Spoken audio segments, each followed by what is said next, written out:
medical freedom rally, huh? There's Jeff and Tom. Let me see if I can get them. Jeff and Tom. Hey, we're here. Can you see Standing for freedom. it? Is Jeff in there too? Yeah, he's there. I am. Like up close and personal. We're good. Look, we both got on patriotic shirts. Yep. Liberty United, Jeff and I. Here we are. What would have happened if President Trump would have stayed in office? And President Trump would have hardcore, not just like had the, what was it called? Operation Warp Speed? I disagreed with it, right? I disagreed with it. But what would have happened if he would have stayed and if he would have been the one pushing it? What would have happened if President Trump was the one shutting down small businesses? What would have happened if President Trump said, you can't gather in 10 people? What would have happened? We would be here protesting, but so would the media, because they'd be going against what he said. That's you think they would be on his side? This has nothing to do with it. This is all political, and this is a war. This is a war on the United States of America. And it's not only a war on our economy, because if you take out small business in this economy, you guys know that, those of you who haven't seen the film that we did, Non-Essential, I'll give you a link to that in a minute, or in a little bit. The Nazis went after the Jews not because of their religion. Everyone thinks that it's because of their religion. Why did they go after the Jews? They went after the Jews because they were the small business entrepreneurs. They had the money. They went after them. That's why. And then what was the next move? Does anyone remember the next move after what the Nazis went after? They went after the police. Why did they go after the police? Because if you can take out police departments, then you can implement something bigger, all in the name of safety. So what you're seeing around the country are these police departments crumbling. And you know what they're going to have to bring in? Martial law. So all these people screaming at the police, that they're the ones that are wrong. They're bringing in something 10 times worse than they could ever imagine. And they're not going to ask for your ID. So all these activists that are against the police, it's disgusting. There's been 100 police officers that have left Salt Lake City since last year. Did you guys know that? Why? Because of this disgusting administration that works in this building. That's why. And unfortunately, that's prophecy, that this is going to be one of the most wicked cities in the world, this city. Because where there is light, there must be darkness.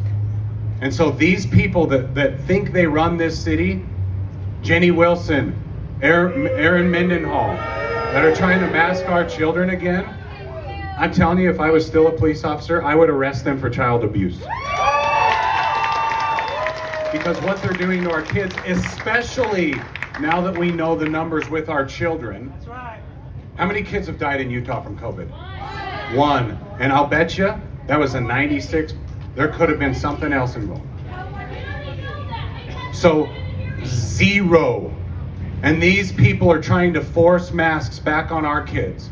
And you know what Salt Lake City or Salt Lake County Council did?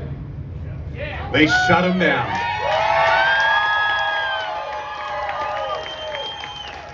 Why did they shut them down? Because there was a lot of people gathering, a lot of people. And so I want to introduce somebody really fast that took action. They created a group, there's a whole bunch of them. UPU. You guys know who UPU is? Well, you're about to. Corinne, come on up here. So give it up for Corinne. Oh, by the way, she's one of my favorite people too. I feel so lucky to be on your list, Eric. So we are Utah Parents United, and the reason we exist is to educate and empower parents to fight for their children. And you know what? Parents are on the front lines of this battle. I applaud all of the parents and all of the children I see here today because you know it and you feel it. Every decision you're making impacts you and your child. Your ability to make decisions for their health, for their safety, and for their emotional and mental development on what values and what propaganda is being taught in our schools. And we applaud you for gathering, for standing, for fighting, and being here to defend your children.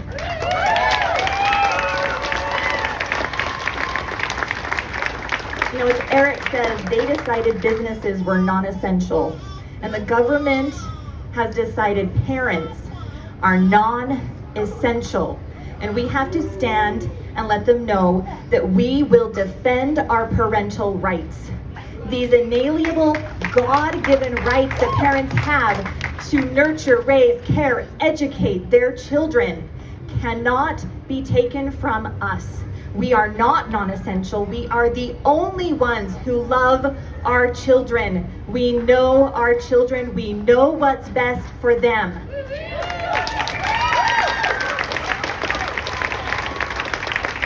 The message we sent, we worked with so many groups, so many people across the state of Utah. No group, no organization will take credit for the vote. Utah Parents United doesn't want the credit. This was parents. Parents did this. Parents showed up. Parents emailed. Parents wrote. Parents called. Parents sent the message, let us choose. And we were heard. The county council said multiple times in their messages that we have to side with parents. I can't in good conscience tell a parent what to do with their child. Thank you. Thank you very much. Everyone should be saying that. In good conscience, can they put an order of constraint? The very word constraint and a child is wrong. I need everyone to thank them. Please thank them. We've already heard that they recognize this vote is just going to come back. We're going to be here again. We're going to be here again and again and again. And we must continue to stand up for our kids. There are ways to do this. We have to be educated. We have to know what the laws are. We have to know what we can do. And you can get that education through lots of resources, but we've tried to make it really easy through UtahParentsUnited.org. We have a training that we just put the Zoom link up for you guys. This training walks through all of the laws.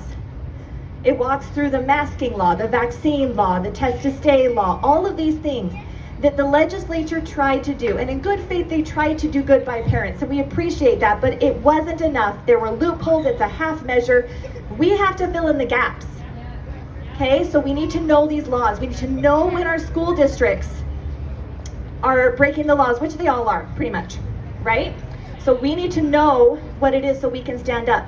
Does a school district have the power to tell your child that they can come to school if they wear a mask and have had contact? No, they cannot. Can a school tell you, oh, your child can come to school if they've been vaccinated? No. We have to say, my child is innocent until proven guilty. Okay? My child is sick when I know my child is sick. And my child has the right, not only because I say so, but because the government says so, to an equal education. And an in-person education is the only education that is okay for my kid. That's right? So learn the laws. Learn what you can do. We also know, and we've learned this through our organization, that when we are educated and kind, we go a lot farther. Emily Daly, one of our awesome parents, said, being polite is not weakness. Right? It is harder to be kind. It is harder to be polite. It is harder to show respect. But if we do not act with civility and kindness and respect to these people who they feel they're doing best for our kids. Now, it's not their place, but they're trying. If we do not act with kindness and respect and we are not polite, then we will not get anywhere right now. They are trying to work with us. We are talking with health departments. We are working with people, and guess what? They want to do what's best. We are compromising right now with the Davis County Health Department. They're taking our calls, but only because we're nice. So please, when you go to your schools, educate your principal, educate your school district, educate these people with respect, and we can stand up and we can say no. And then if they ignore you, send your child to school, please. Send your child to school. Okay, so thank you so much. All right, we're gonna bring a nurse up here that's willing to speak. We're gonna keep her identity on the lowdown because it's scary, and I understand it, but she has a couple stories that we believe that you need to hear. And so just give a round of applause for having some courage to come.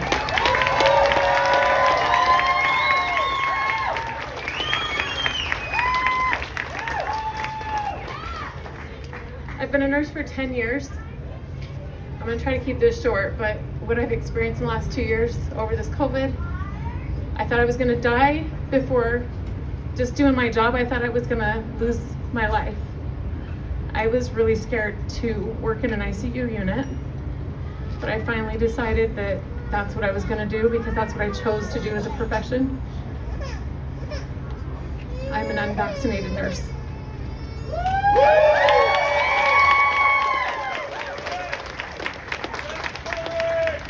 So I'm gonna go from I'm gonna tell you guys, I have done something very evil on the news.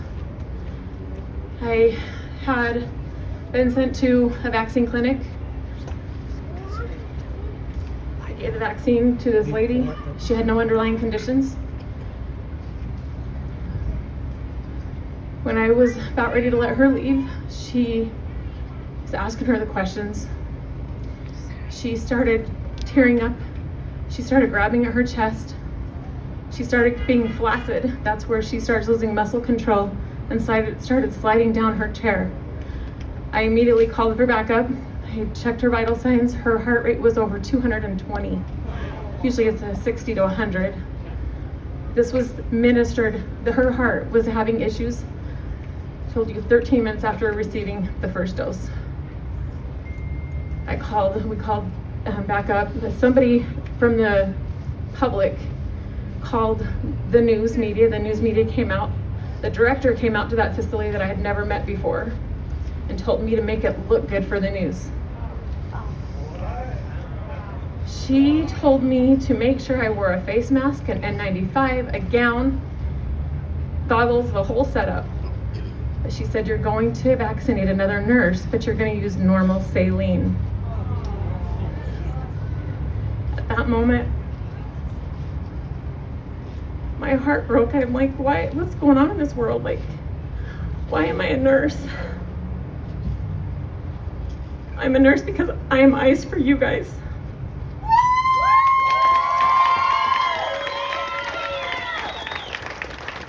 So the news media came out. My director watched me and watched every move that I made to the news and told me to be careful with what I said. I told the news media that I felt that it was the vaccine, but I didn't have a voice, and I knew that she was going to report something different than what I saw because all the months previous and up to that point, I had seen nothing what the news was saying was real.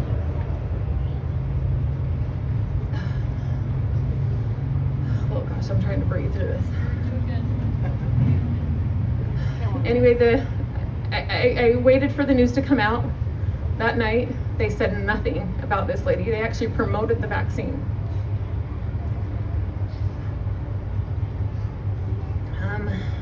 I have had doctors tell me that my patient has died of COVID.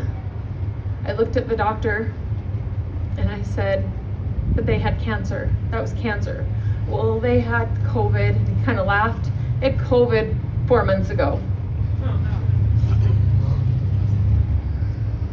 Shame on them. I've seen a nurse that tested herself 3 times. We've got access to COVID tests. We're not supposed to use them on ourselves. But we're questioning everything. She took the test 3 times. The first 2 were negative, the third one was a positive. I have seen people with one lung survive this COVID. I survived COVID.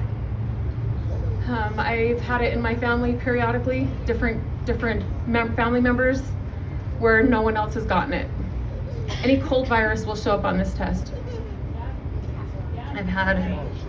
So my cancer patients have survived it, multiple sclerosis, people that have been bedbound, people that are on renal failure. This is not going to kill you. That's my short spiel. Thank you.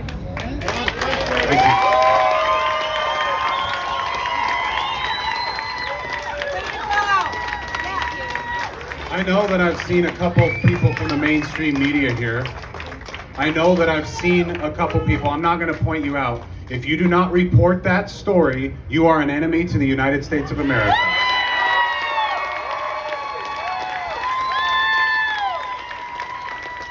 We just had a Utah nurse admit that they were told to inject saline into another nurse for show. Do you understand what's happening? This is not the only one. This doesn't stop. And it doesn't stop until we raise our voices. This is a call to all of the people out here that know in your profession that something's going wrong. This is a call to men out there. I understand that it's scary. I understand that you have jobs and you need to support your family, okay? I get it, okay? But I want to testify something to you. When you do the right thing, it's going to get really hard. But I promise, and I leave you a promise and a witness that when you do the right thing, God will bless you and your family. And so the next person that I want to bring up, the next two people that I want to bring up, this was the first story that I heard, because now we're getting companies all over the country that are now discriminating on people who don't want to get this vaccine. It's discrimination. Do you understand? Why are they doing it? People wonder why. Why is this happening? In Europe, okay? In Europe, I think it's in France specifically.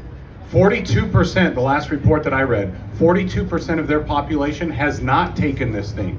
And you know what they're doing? You can't go grocery shopping without it, without a passport. You can't go grocery shopping. And so what's going to happen to all of these small businesses that can't get employment? You can't go to work without it. This is just another way to bring government in to take care of people. That's all this is, guys. So everyone's like, well, the mask was all about the vaccine. Yeah, kinda. But the vaccine's all about what's next coming and what's next coming, okay? I was talking about this being a war. This is not just a war on the United States of America, because our economy, which is small business, okay? Small business makes up of over 50% of our economy. If that crashes, everything goes. Our economy, we are supposed to be the light to the world. We are supposed to be the city on a hill. Utah is supposed to be the city on a hill. But now we have corrupted leaders in the state of Utah that aren't saying the right thing. I know, that's why I did this. And so this is a spiritual war. This isn't about conservative and liberals. This is about Republican, Democrat. This is a war between good and evil. And I don't care if the government came out and said, we're going to force you and we're going to force your business to have all your employees take vitamin C and exercise. You know what we say? No, thank you. We'll choose that. We'll choose it. Even though vitamin C and all of your exercising and eating clean is much more important than taking a vaccine. Why aren't we pushing that? Why aren't we pushing that? But even if the government did push it, we reject it because that's not their right to do it. This is about principles that we're talking about. So I don't care if it was the most healthy thing in the world. We get the right to choose. Before we came to Earth, there was a plan. And that plan was that we were going to choose to come back to God. And we were going to choose to do it. And that was, what was the gift? Well, the gift was heaven. Well, then there was another plan. And what was that plan? That none will be lost. What was the gift? The gift was heaven. It was the same thing, but one of them was going to be done by freedom, and one of them was going to be done by coercion, force, and fear. And we rejected that plan. Every single one of you rejected that plan. And we reject that plan yet again. So give yourselves a round of applause for rejecting that plan again.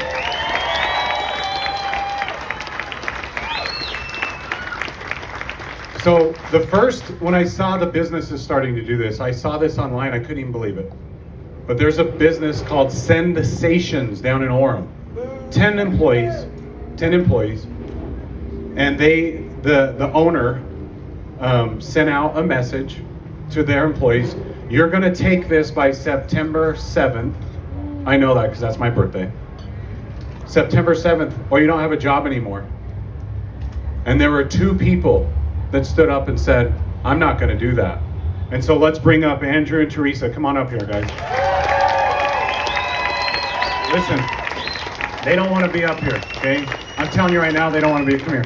So give a round of applause for the people that rejected it.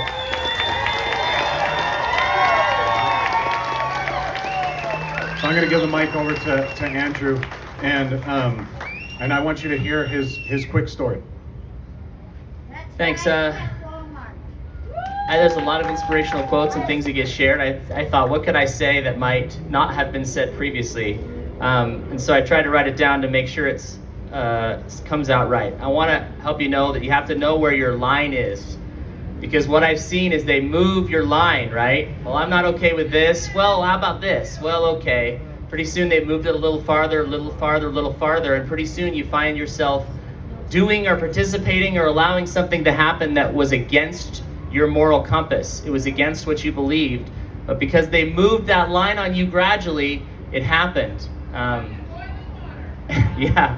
Where I work, they started out with the typical, we encourage to get the vaccine, and there were about 4 of us that didn't want to get vaccinated.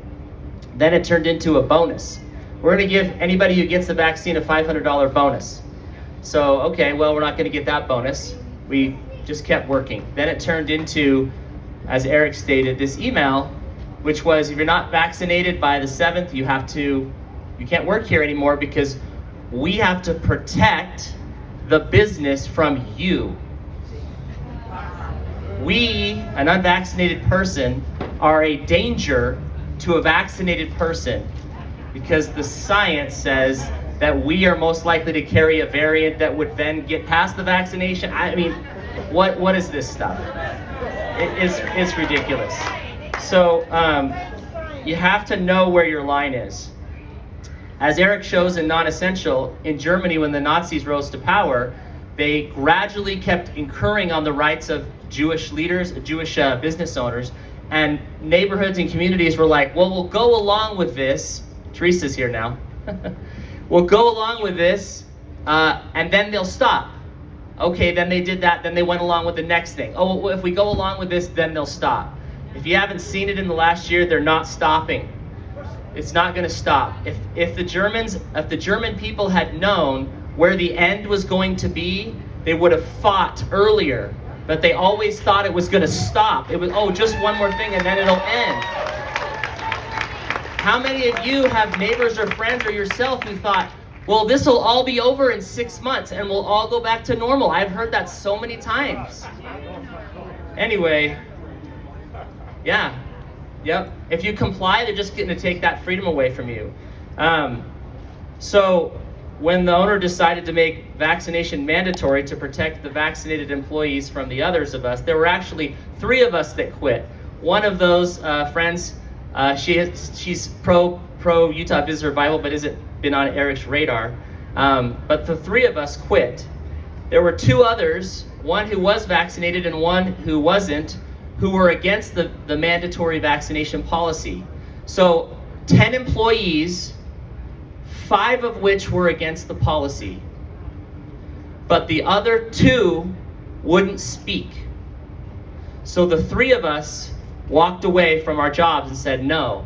If the other 2 had spoken and 5 out of your 10 employees were saying, this is a bad idea, I think the boss might have thought twice about it. But they didn't. They didn't speak. They kept it to themselves. So one of the things I want to tell you is if you're working, if you're not self-employed, you should let your bosses know right now that you do not support mandatory vaccinations for any employees. It is better to say that now before the policy comes out. Because if your boss is pondering it, I'm thinking about this, and they get emails from their employees saying, we do not support this, we support the rights of every employee to make their own health decision, you may stop that from happening before it happens. Nobody likes to have to change jobs. It's not fun, it's scary, but you may be the one, whether you're for or against the vaccine, to help save an employee's employment if they're not really wanting to be forced out of their job. So I would encourage you to do that, to think about standing up now in advance. And if your boss comes back to you and says, no, I don't support that idea at all, we are going to mandate vaccinations to all employees, the sooner you find that out, the better, so you can find somewhere else to work. Because that's not the only thing they're going to do to you. They're not going to stop there. What's the next thing the government is going to mandate on you? And you went along with it, and you went along with it, and you went along with it, until eventually you look around and there's nobody left but people who comply. All the people who had freedom, they're somewhere else. They had to go somewhere else. I also want to mention this, that it's not a pleasant idea that we have to stop compromising with people that are unwilling to acknowledge individual rights over collective rights. Okay? So hopefully the health departments are still willing to recognize individual rights, so we can still compromise hopefully with those. But if people don't, whether they're politicians or business owners or health department officials, if they say the rights of the collective trump your rights, we can't compromise with that. That is not a compromise we can make, because there will always be someone else's needs that will trump your individual liberties and freedoms. We can't compromise with people who are unwilling to recognize individual rights. Soon we're going to have 2 classes of people. We're going to have the vaccinated and the unvaccinated. One class will be protected, sponsored, and given special privileges, and the other class will be ostracized, deterred, discriminated against, and not allowed access to public services. And I don't care! This is discrimination, and we must not allow it to happen. We must not allow the idea that a person is a dangerous carrier and a threat to others because they may or may not be carrying a virus. Guilty until proven innocent is wrong. Sick until proven vaccinated is wrong. The time to fight against this is now. Thanks, Eric. Thank you, Andrew. And Teresa has found a job. Can you come stand by me? I don't know if she wants to say something, but good news, Teresa has already found a new job. Hi, I'm Teresa Escalante. Like Andrew said, we were working at the same company together, and there is another lady who quit with us. It's called Sensations. There's a D in there. It's a marketing company in Orem. And one of the things that I wanted to mention is that we, the 3 of us, had been talking about this actually since January, when the owner was extra masky, when she was like starting to mention the vaccine more. We were like, okay, what are we going to do?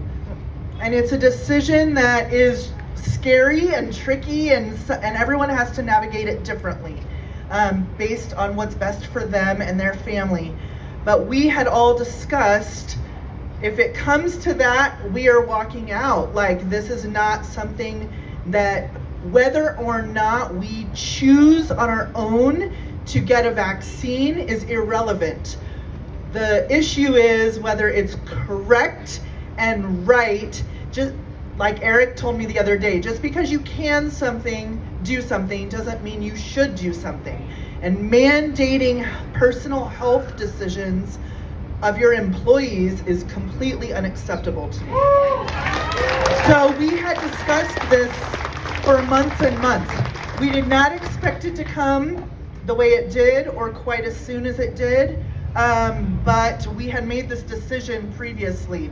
It's kind of like when you teach your kids to say no to drugs and they have to make that decision before they're ever given the opportunity to use drugs. You have to make a decision what you're gonna do before it happens to you, because right in the moment, it's scary, it's nerve-wracking, and if you haven't already decided what you're gonna do, you're much more likely to just go along with it, to keep your job, or to go to the concert, or to get on an airplane.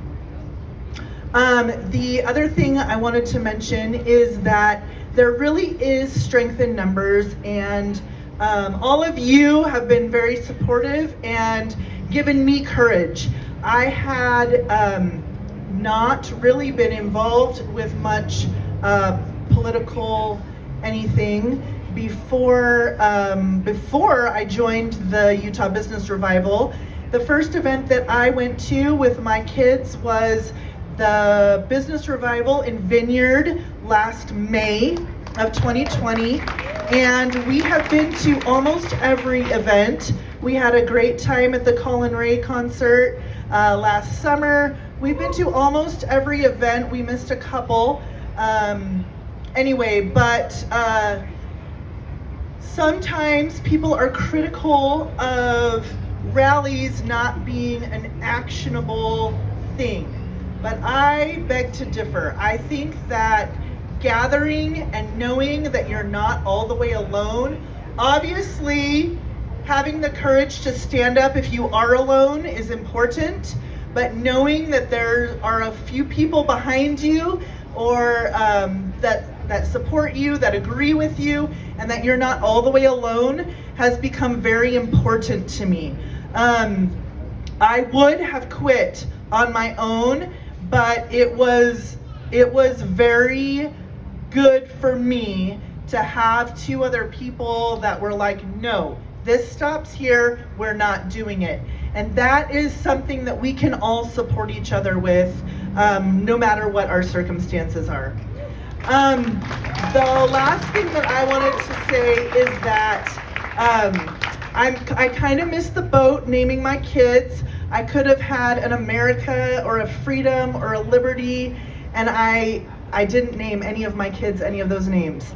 However, my oldest daughter's name is Luz, L-U-Z. It means light in Spanish, and I do think I nailed that one. So sometimes it's difficult with all the darkness, with all the thick of everything heavy that is going on. It's difficult to be a light. Sometimes we don't feel like that. Many times I do not feel like that.